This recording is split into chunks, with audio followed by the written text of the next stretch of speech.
Hey there, again, for some of you.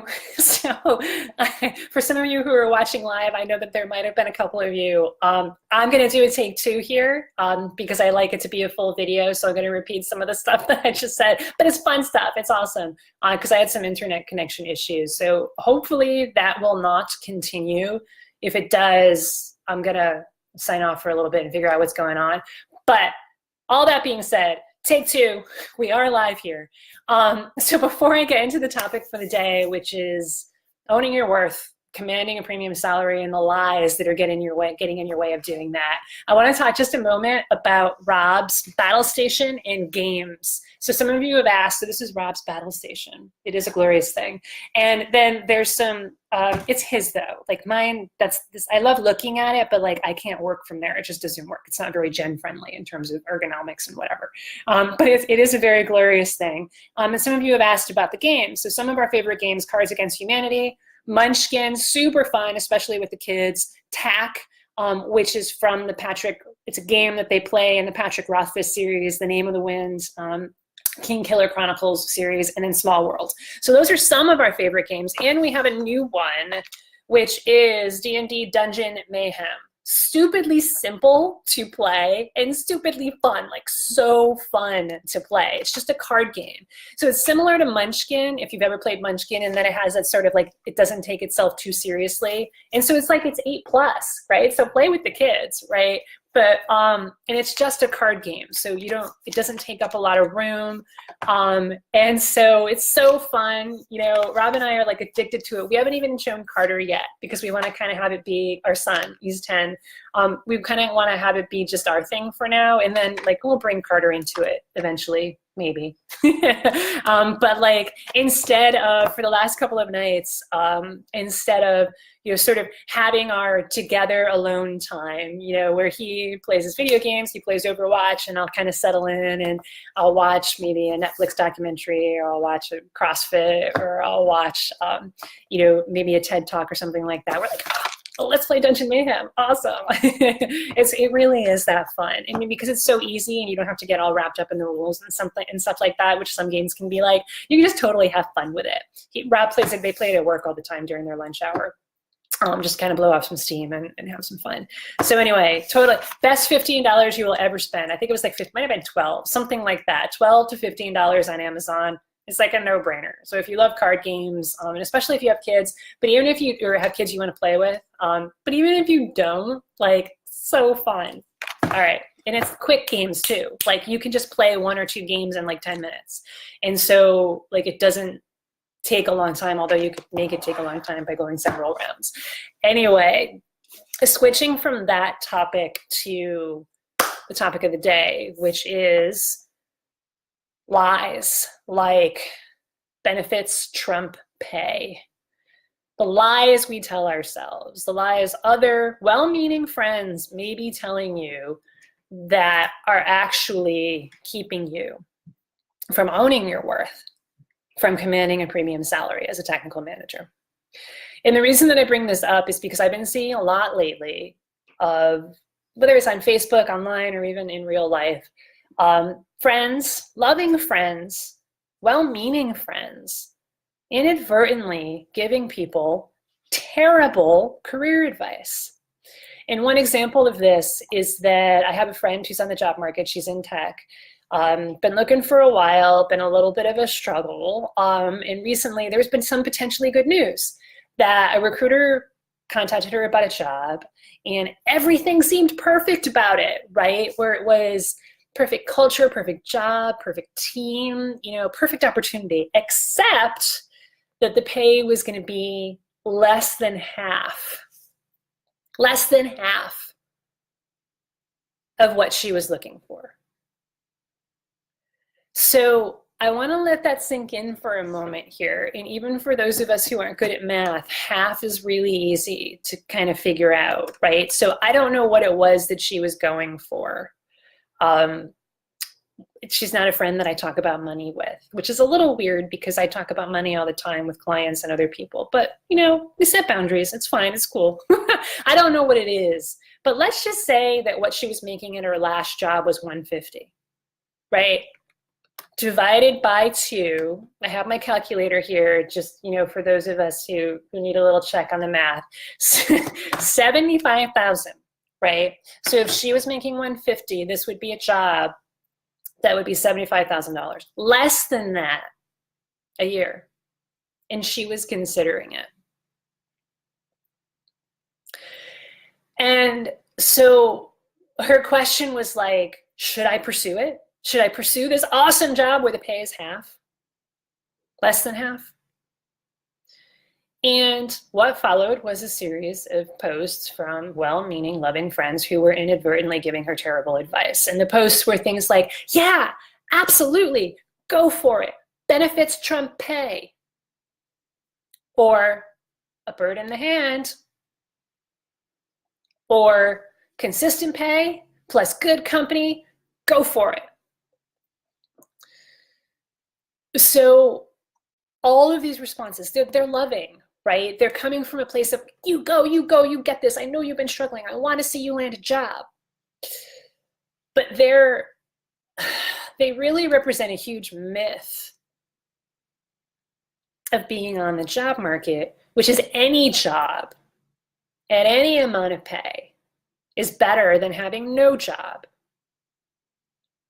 And nothing can be further from the truth. And I know that some of you, there's some of you watching, listening right now, who have been in a great paying, dead end, suck the life out of you job. So you know exactly what it is that I'm talking about. And so, and I understand being on the job market is hard, especially when you're out of work. Whether it was voluntarily or involuntarily. Maybe you decided to quit because you could not stand another day in your suck the life out of me job, so you had to leave. Or I know some people leave for ethical reasons. Some people choose to leave voluntarily. Some people get fired. It happens. It happens. So you're on the job market and you don't have a job.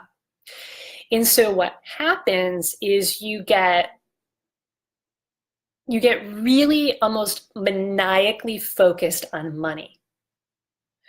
You get so focused, like money's tight right now, and you can't do the things that you enjoy, and you can't go out to dinner, and you got to really tighten the budget, and it hurts. It hurts in a major, major way to not have money coming in and to be living off of savings, and to know that those savings are not, and maybe you're not even living off of savings, maybe you're living off of credit cards. And you know that's not gonna last. And so this hurts your pride, it steals your confidence, and you go to the dark, dark places that we thought we could never even go. And so you're like, I need money, I need money, I need money. So when a job opportunity, bird in the hand, comes along, and it seems perfect, except the pay could potentially be sucky, like terrible, like 25%, 50% less or more, 100% less or more than what you are earning, we consider it. Because it's like, I don't want to have to live like this anymore. Like, I want to be able to enjoy my life again. I want to have money. We need money in the bank account. Give me money. And so we and our friends who want to help, they sincerely want to help. They give us advice like, oh yeah, you find evidence for why it would be a great idea to take this terrible paying job. So what would be all the evidence to take a job even though you were making 150 before and this is only 75? Benefits trump pay, right? Benefits are way more important than pay. Right, bird in the hand with 2 in the bush, go for it, right? I want to see you do this. Culture is way more important than money anyway. It sounds like it'll be a great culture. Do it. And so the truth of the matter is that settling for mediocre pay is a surefire way to completely destroy your career. And I want to be absolutely clear here. I do not agree that benefits trump pay. What I do believe is that pay is equally as important, possibly more important than like the other benefits, right? So yes, you got to look at the entire picture, and looking at the entire picture means looking at the pay as well, right?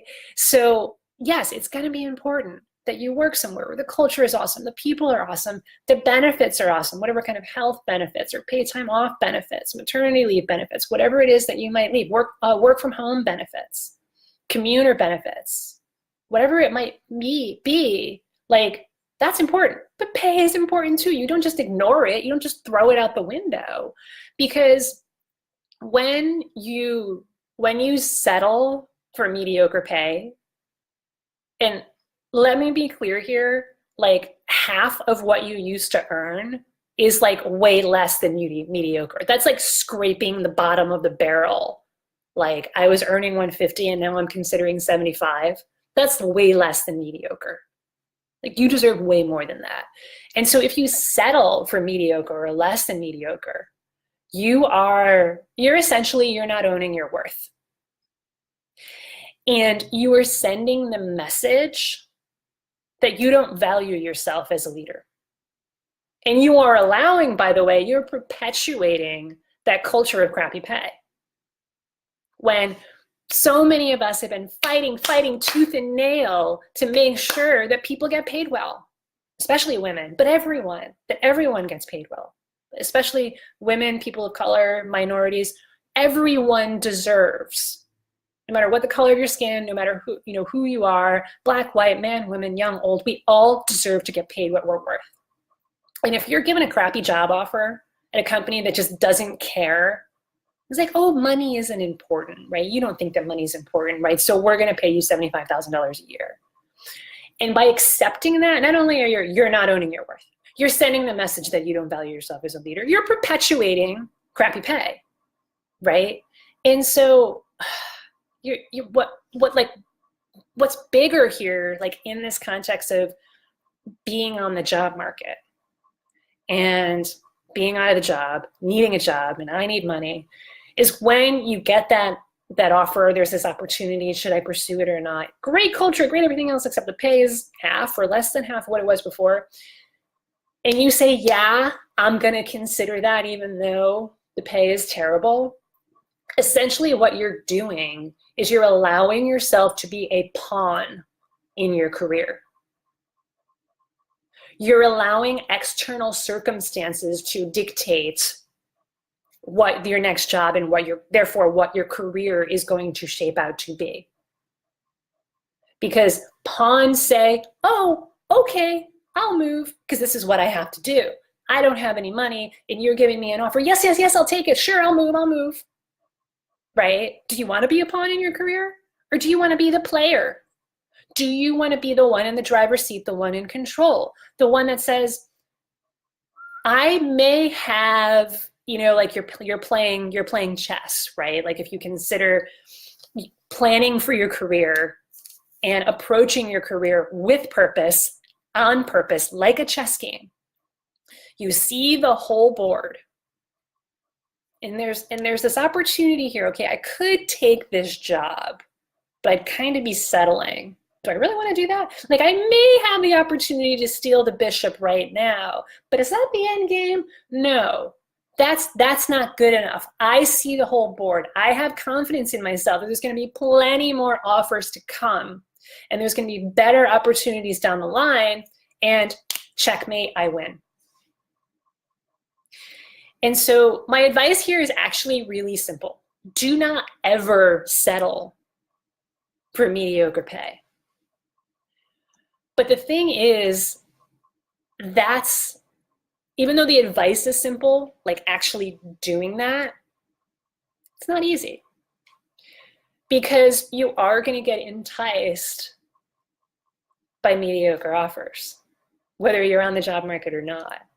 Because it might be that you're at a job and you're looking for like projects that can help really, where you can add more value, more high visibility projects, maybe more projects where you're more at a higher level of leadership and have more of a seat on the table, or a seat at the table of the senior leaders and you want to move forward, and there's going to be opportunities that come up that are just like, you know what? Like, you could just take it. Like, it's not actually going to help you move forward, but you're like going to be enticed to take it because, oh, we really want you to do it and this is going to be great for you. But you're like, is that going to help me get to the outcome? And it's going to mean more work, same amount of pay. Do I really do that?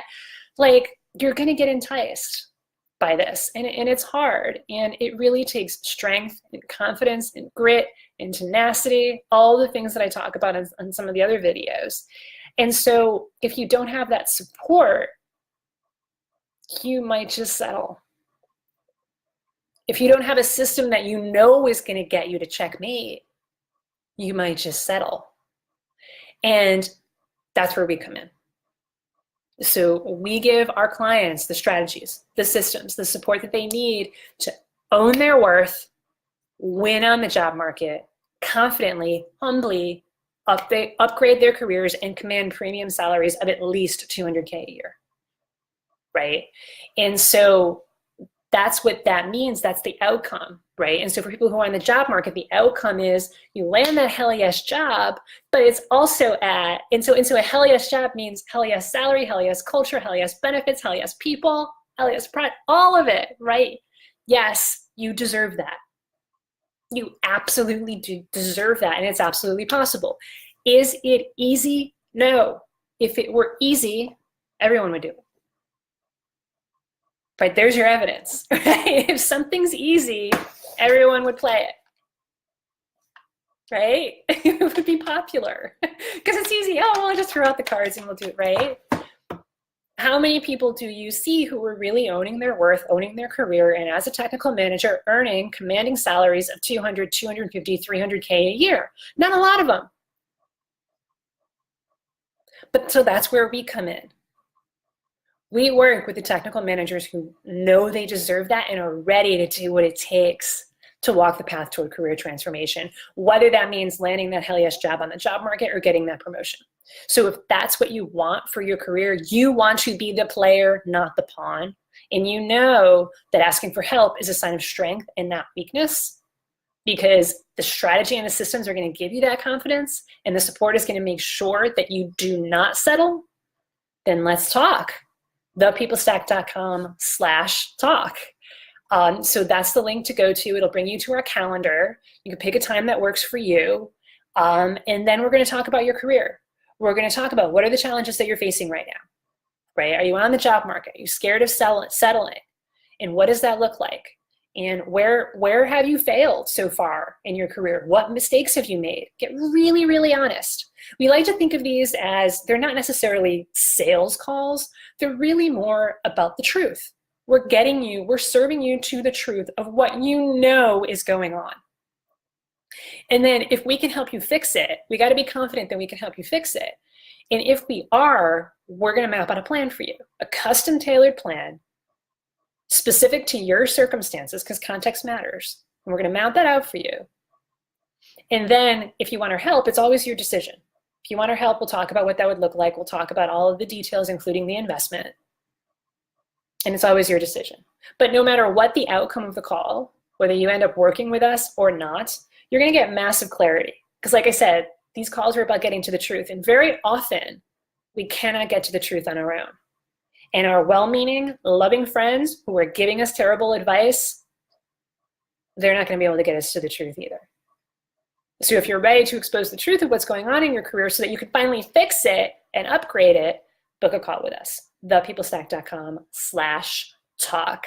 So that's it for the day, folks. And I'll talk to you on Fridays for more topics related to career upgrading and getting to the truth of who you are and who you can be as a technical leader.